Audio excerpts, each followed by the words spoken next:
An art enthusiast in New York had etchings on his office wall. One of those etchings was of the Leaning Tower of Pisa.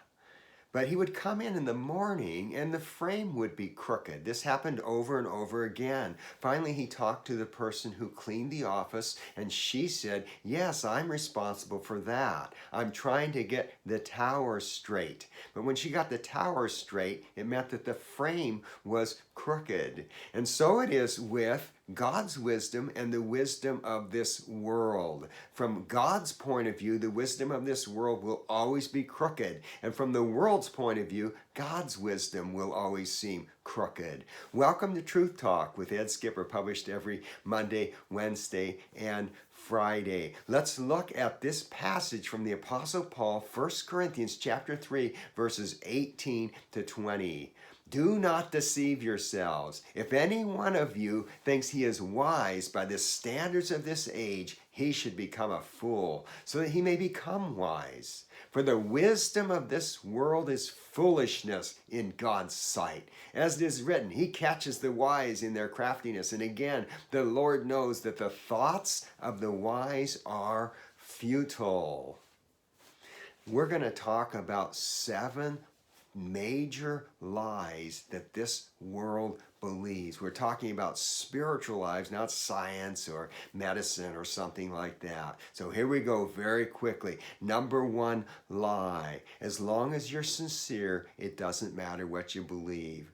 Versus there is truth and error.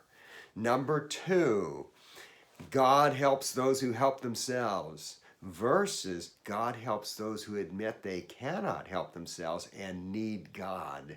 Number 3, I can earn my way to heaven by doing more good things than bad things. Versus I am disqualified from heaven, but Jesus Christ qualified me through his death and resurrection. Number 4, there are many paths that lead to the same God. Versus Jesus saying, I am the way, the truth, and the life. No one comes to the Father except through me. And number 5, religion is a private matter versus we are ambassadors for Christ.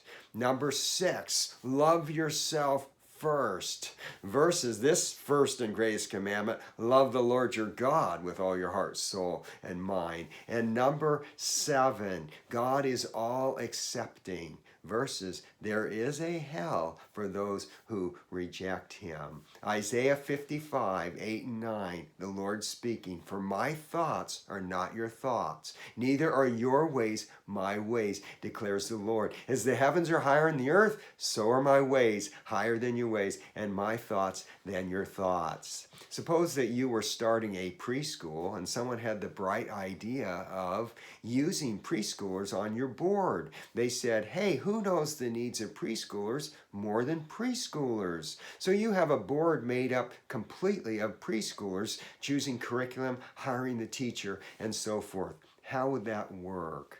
You would say, hey, they don't have the experience. They don't think like adults. They don't have the understanding to do this. And so it is when we compare people with God. Not only do we not have the experience, we don't have the understanding. We don't think like he thinks. So we need his wisdom. So until next time, may you reject the wisdom of this world and may you have the mind of Christ.